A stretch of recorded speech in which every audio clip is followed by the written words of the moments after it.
Federal student loans were meant to open college doors for everyone, yet they appear to have helped push tuition prices higher instead. This is Unintended Consequences, Episode 88. In the fall of 1965, President Lyndon Johnson signed the Higher Education Act on the campus of Southwest Texas State College, his alma mater. He declared that no student should be denied opportunity because of family income. The new federal loan programs that followed were designed to inject credit directly into the hands of families who had never before considered four-year degrees. Within a generation, enrollment climbed steadily, yet the same mechanism that widened access also removed much of the price discipline that had once restrained colleges and universities. The architects of the 1965 legislation were responding to a clear post-war reality.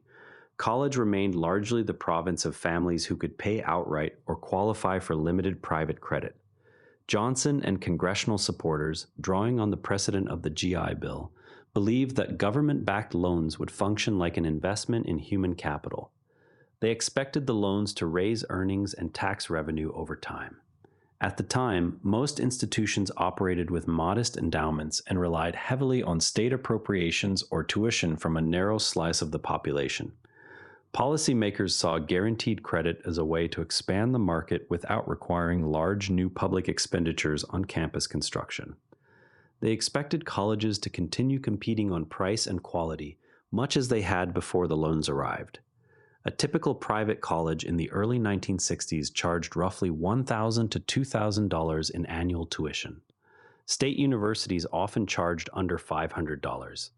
Adding a few $100s of federal borrowing capacity per student looked like enough to cover the gap for lower-income applicants without touching those base figures. Congress authorized the Guaranteed Student Loan Program in 1965 and expanded it through subsequent reauthorizations in 1972 and 1976. Pell Grants were added alongside the loan provisions.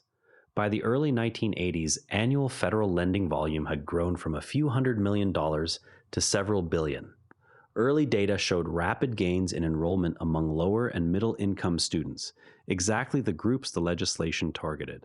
Proponents pointed to rising college attendance rates and argued that the programs were fulfilling their promise of democratizing opportunity. A few economists and university administrators raised early cautions that steady increases in available credit could loosen institutional incentives to control costs. Those voices remained marginal during the expansion years.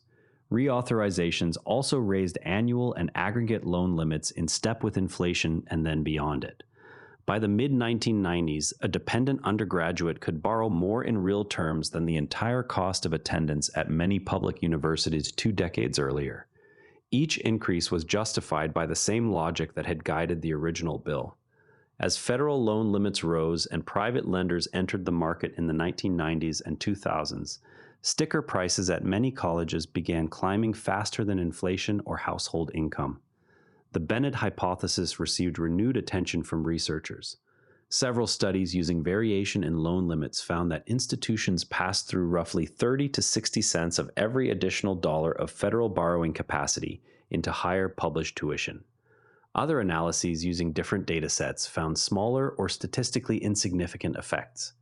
Because colleges control supply through selective admissions and because many students treat loans as deferred payment rather than immediate price signals, the increased demand did not trigger the supply response that standard models would predict. Families responded to higher sticker prices by borrowing more. That response in turn justified further loan expansions and created a feedback loop. Second-order effects included heavier debt burdens for graduates, longer repayment periods, and reduced geographic mobility as young adults delayed home purchases or career changes. Third-order effects appeared in labor markets. Certain professional fields became more attractive simply because their salaries could service larger loans. Lower-paying but socially valuable occupations grew less appealing. By the mid-2010s, outstanding student debt had surpassed $1.5 trillion. That total prompted a series of policy adjustments, including income-driven repayment plans and temporary pauses in collections. Some states experimented with performance-based funding formulas that tied appropriations to graduation rates rather than enrollment. Those measures did not directly address the loan-driven price dynamic. Proposals to cap federal lending or tie aid to institutional cost controls have surfaced periodically but have not been enacted at scale. The core architecture of guaranteed credit remains in place. Current estimates place total outstanding federal and private student debt above $1.7 trillion.